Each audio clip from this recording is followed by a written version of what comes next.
Thank you for the click. My name is Luxeley. Today is Unholy Tuesday, or if it's not Tuesday, just pretend it's Wednesday, Thursday, whatever day.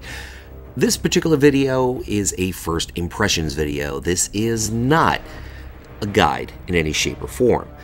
If there are a lot of views on this particular video, a lot of shares on Facebook and Twitter, I'll happily immerse myself in more research, crunch the X's and O's, and put together a very detailed and comprehensive Unholy DK guide. I've broken down the Unholy specialization into 6 different categories. The first 2, single target damage and AOE damage. Number 3, crowd control.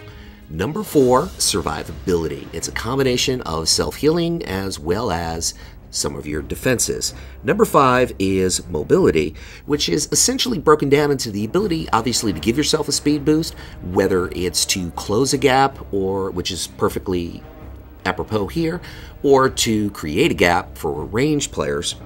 And number 6 is the question of utility. Now, utility is a certain unique niche that your class, or maybe a handful of classes, will bring to a certain group, whether that group is an RPG group, or it's a Mythic Dungeon group, raid group. What is it that Unholy brings to the table that most other classes don't bring? At the end of each segment, I'll rate each category on a mix of 3 different attributing factors. 1, the overall impression, just to kind of feel that I got. Is it good? Is it not so bad? Is it really ugly? 2, is there an improvement in that particular category from Legion? And 3, how does this particular category rate versus other classes? I'm going to put a lot of weight on that 3rd factor. Here's the way it works. 1 means the spec is going to be in line for some kind of addition or some kind of buff going forward. 2, the category is a little bit weak, but not very weak. 3, the category, middle of the road, average, looking pretty good. 4, the category leans towards very strong, but probably not going to get a nerf. And number 5 means the category is unfortunately standing in line and most likely at one time or another going to get hit with the dreaded nerf bat. Obviously, I know we're in the beta, things can still change, but I want to give people out there a pretty good idea where each of these particular 6 categories stand right here and now. Single target damage. Much like Legion, you can play one of 2 different kinds of builds here. You can play the Festering Wound build, or you could play the dot build. The Festering Wound build is more or less a poor man's version of a burst build for Unholy DKs. The dot build obviously is sustained damage unless you're getting into AOE, which is another section where it's much stronger, but we'll get into that in a few minutes. I'm not a strong advocate of people playing the cookie cutter build. If it was just as simple as just picking these talents and just going out there, everybody would be 2200 rated, everybody would be doing Mythic Dungeons at the optimum level, etc., etc. No, that's not the way it works. I'm a strong advocate of people playing what they're most comfortable with, comfortable in the sense that they just take like a duck to water in it. It just feels natural to them, and also what the situation calls for and what the group calls for. For example, if you're getting certain buffs from your group that benefit a Festering Wound build, you should be best served playing a Festering Wound build. If you're getting certain buffs that benefit a dot build, you should be playing the dot build. Now, there are situations, and we've all been in them, whether it's in an RPG or a Mythic Dungeon, where people are complaining, hey, you're not playing the cookie cutter build, what's wrong with you? If you're performing, if you're doing what you're supposed to be doing, if you're at par with the rest of the group, and people are complaining that you're not playing the cookie cutter build, tell them to screw off. Tell them Luxley says screw off. Why? Because you're getting the job done. Who cares? Now, if they're complaining and you're underperforming and you're lagging behind the group, that's a different story.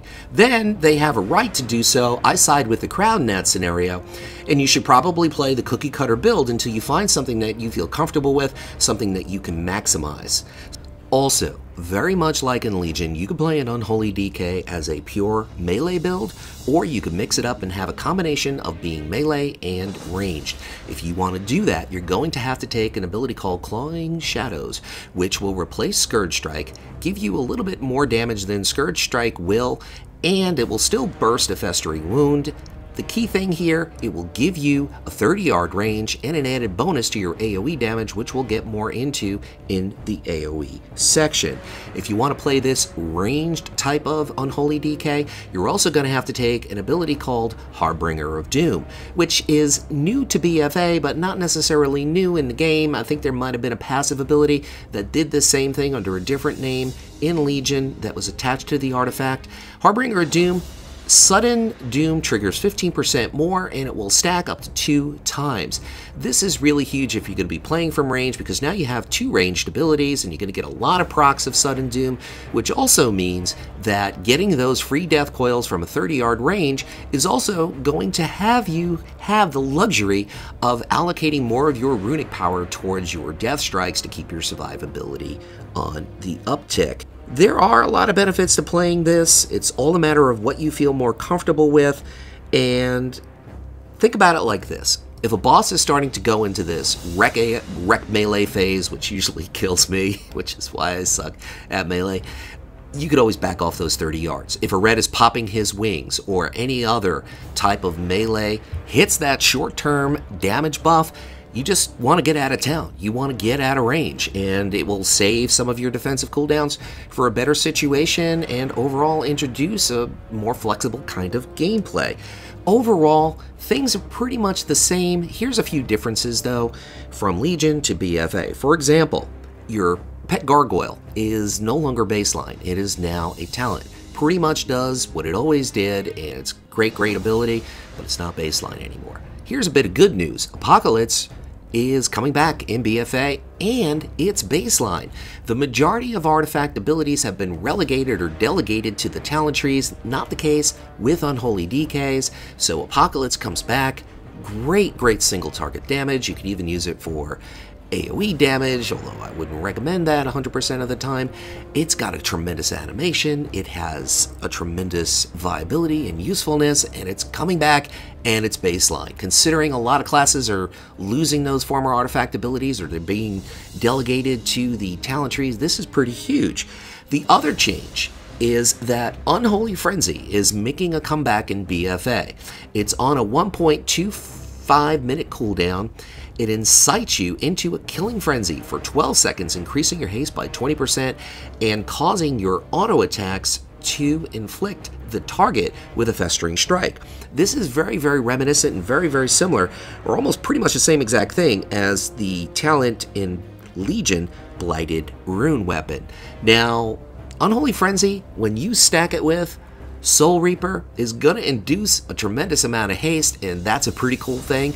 So overall, those are the changes. I gotta give an Unholy DK here. As far as the dot build, I gotta give it a solid 3 on single target. It's a lot stronger on AoE, which we'll get to in a little bit. And as far as the Festering Wound build, I gotta give it a 2. And that means that it's probably in line to get a buff. Now, some of you out there, I'm sure you're more of an expert, you're more proficient with this spec, and you're going to pump it up to a 4 or 5. But also keep in mind, I'm comparing this overall single target damage from what I've seen with other classes and how it's improved or not improved from Legion. I do think it's improved a little bit from Legion. Other classes, I think, are also doing a little bit more damage. AOE damage. On the first glance, you think to yourself, this looks rather underwhelming. This is not impressive. But when you start to take a look at both the regular talents and the PvP talents, it really can ramp up into something special, into something huge. Overall, you know your baseline AoEs. You have Death and Decay, and then to some extent you have Outbreak, which can extend to all targets within melee range. There's a PvP talent that extends it to 25 yards. Also, you have Decomposing Armor, which is a PvP talent. All enemies within 10 yards slowly decay, losing 3% of their maximum health every 2 seconds, stacks up to 5 times. Massive AoE damage, but of course that's just for PvP. Those two PvP talents will work very well in battlegrounds where players are clustered together, such as Eye of the Storm, DWG, Wrathy Basin, even Battle for Gilneas. Overall, kind of underwhelming, but when you start to add certain talents like Clawing Shadows, and you get up close and personal rather than sit back 30 yards, Clawing Shadows will hit every single target within Death and Decay. So as long as you're within that wake of death death and decay and you're clamping down on clawing shadows, you're doing a ton of damage. And let's not forget Dark Transformation, which transforms your ghoul, or like I like to say, super pet, and he will do AOE damage to people within range also. So this is pretty massive AOE coming from an Unholy DK. Two other talents you want to keep in mind: Epidemic. Epidemic isn't that strong against single target, but once you start to get 2, 3, 4, 5 targets, it's pretty damn huge. Ebon Fever is something that is going to increase the overall damage of your Virulent Plague and cut that duration in half. This really becomes much stronger with something like Epidemic, but it's up against a talent called Unholy Blight, which is new in BFA but not new to the game. Unholy Blight is something that is a huge AoE, but it's a very short-term AoE.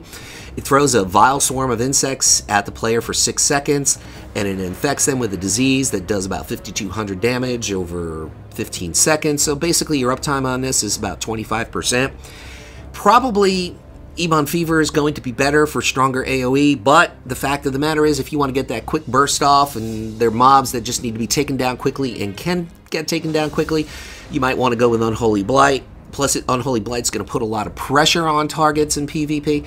So it's a really good ability, but like I said, not a new ability.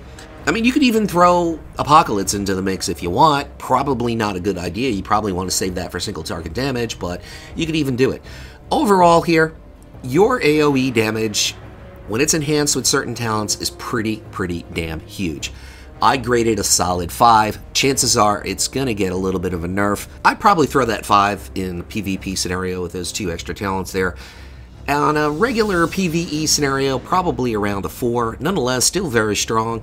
And you might end up seeing a nerf in PvP, but not necessarily PvE. Overall, though, compared to other classes, other melee classes, this is probably one of the better classes that can throw some massive AoE at mobs and clustered players. Crowd control. This is where Unholy DKs are kind of weak, especially if you consider what a Frost DK can do now as far as crowd control is concerned, which is a different video. But the fact is, it's pretty weak here. There are a lot of classes that bring a lot more crowd control to the table, but this is referenced more so for PvP. Also, Mythic Dungeons, but then again, in a Mythic Dungeon, you're going to have classes like Warlocks and Mages and Rogues, all in the mix usually, that are going to be more delegated to do the CC work. But if you're a guy who wants to do CC, you don't have much here, unfortunately. You can take the talent Asphyxiate, it's not even baseline really, and it's a 5-second stun on a 45-second cooldown. You have your pet ability Gnaw, which is a 1-second stun on a 90-second cooldown. And in PvP, this is where you're really going to have to shine and really have to be crafty and use Dark Simulacrum to steal CC from other players, whether it be a Cyclone or Sheep, etc., etc. It can be a game-changing kind of thing. I'm not going to talk about Death Grip and Chains of Ice, which certainly do fall under this category, but I feel they fall more so under the category of mobility, so we're not going to get into that there. I strongly believe here that there's no baseline CC whatsoever. Sure, you have a silence. Who doesn't? The good news is the silence is on a 15-second cooldown, and it's got a little bit of a range to it, 15 yards. But every melee class has that baseline silence. What is it that you bring to the table that other melee classes don't have with regard to CC or crowd control? And it is really not much. Then again, like I said before, in PvE, you're going to delegate that to other classes. In PvP, it could be problematic, which means learn to use Dark Simulacrum like a pro. Overall, I think something should be baseline here. Just one lousy ability. I give it a 1. Something needs to be added baseline.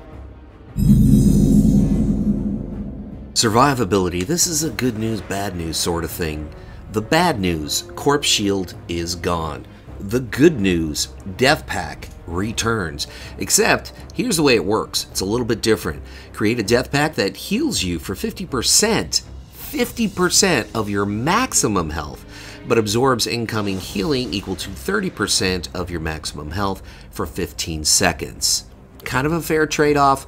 The huge difference here between Death Pack and Corpse Shield, Death Pack is on a 2-minute cooldown, Corpse Shield was on a 1-minute cooldown.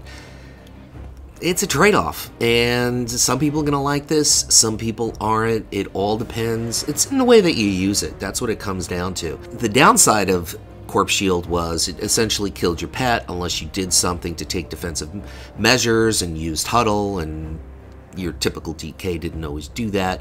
Overall here, your survivability is not quite what it was in Legion. Yes, you still have Dark Secure after you kill a target. Not so effective in PvP because it doesn't proc as much. Kind of effective in dungeons, raids, especially with mobs. And you can always use Death Strike.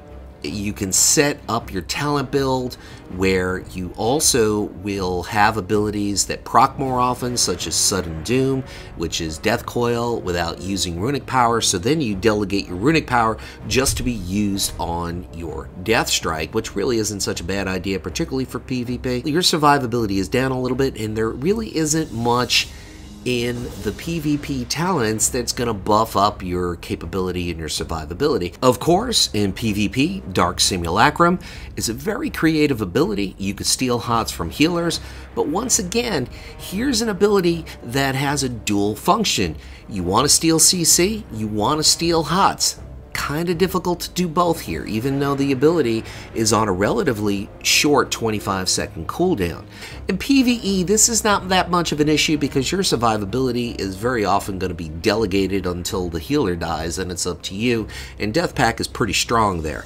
But in PvP, it's not as strong as it used to be. It just isn't. And of course, there are situations in 3s, maybe even in 2s, where your survivability is going to be delegated, but there are a lot of situations where it's not, and it's not what it used to be. Classic Death Knight defenses like Anti-Magic Shell and Icebound Fortitude will be coming back, copy and paste, from Legion to BFA.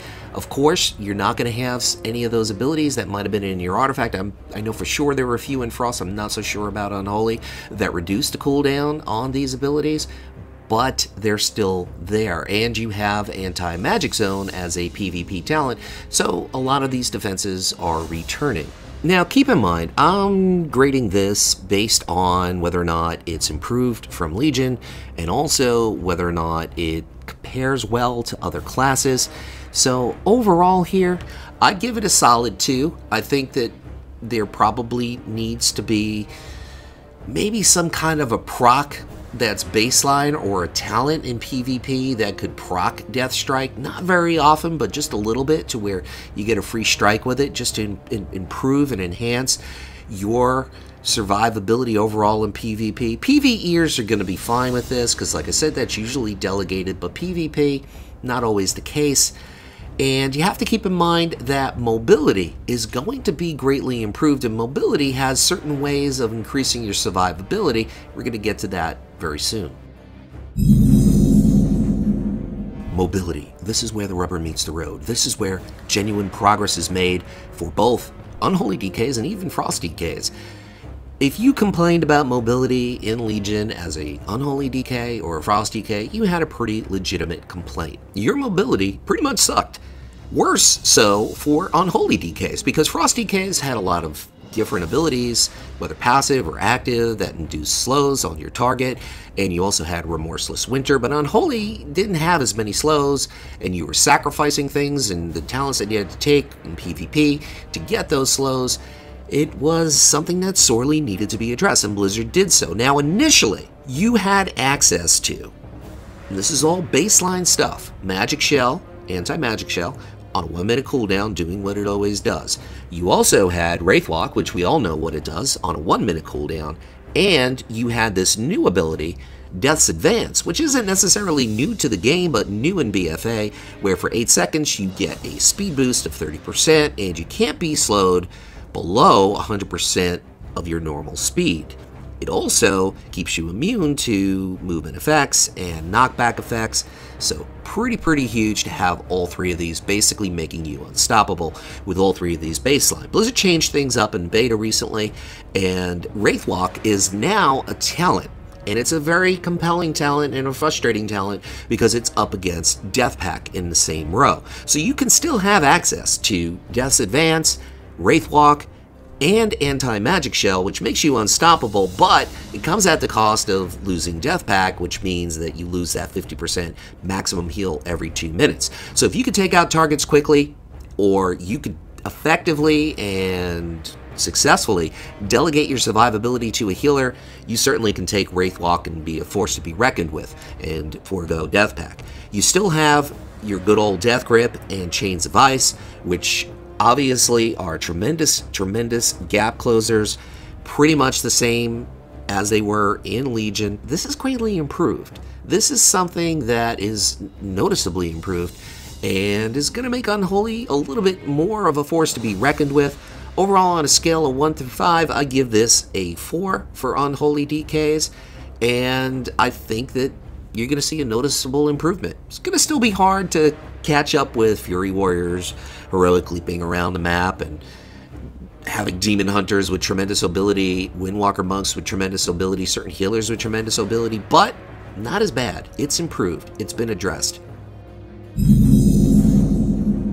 Utility. This is something unique that you bring to the group that the group can benefit from as a whole. For example, Mass Dispel Priests, Heroism, Mages, Shaman, BM Hunters. What is it here that you, as an Unholy DK, brings to the table, brings to the group that makes you unique, that gives you a certain niche? Now you might say, well, my damage is epic. My single target damage is off the charts. My AOE damage is something to be aspired to. It probably is, and that's great. But there are other classes that can do huge damage. The bottom line here, what is it that you bring to the table as an Unholy DK that is going to enhance the group? This is a particular ability. There's not much here. Historically speaking, throughout World of Warcraft, there hasn't been much here. But in this case, Blizzard did add something, so it is improved from Legion, and that is something pretty big. And it's called Reap Magic, and it's baseline, it's instant, it has a 40-yard range and a 10-second cooldown. Reap Magic will take away one beneficial magic effect from the target, removing it and granting you 25 runic power. This is pretty huge. This is huge in PvP. This is going to add a lot of value in 3s and 2s comps, even in RBGs to some extent, because Dispels are one of the more underrated things in PvP. And if you're thinking to yourself, well, it's going to cost me runic power, it's going to cost me a rune, I don't like the idea of sacrificing damage, well, Blizzard already factored that in. The reality is, this cost you absolutely nothing. Makes it even more huge. Even in PvE, it's something that you can do to take a particular magic effect away from a mob or a boss, and you can do it rather effectively, and there's a huge margin of error here because you're on a 10-second cooldown, so it's definitely a value added. Overall, since this is all you bring to the table, there isn't a lot more. Mass Dispel is obviously better than Pre-Spring, and also you have Mages and Shaman and even BM Hunters bringing Heroism, and there's a lot of other classes that bring certain enhancers that pumps up your damage, pumps up your main stats, etc., etc. But Reap Magic is not something to get all upset about and start writing your congressman to do something about. It's pretty good. Overall, I give this a 3. This is better than it was in Legion, and it puts Unholy DKs on the map and gives them some value added to a group, particularly on the PvP side. So I give it a solid 3. I would give it a 4 in PvP, but the fact of the matter is this is all you bring to the table that enhances the group. And so, solid 3. Very fair. Definitely improved from Legion. This is the part where you could click on another video, and this is Luxeley saying whatever it is by you, whether it's morning, afternoon, or night, make it epic.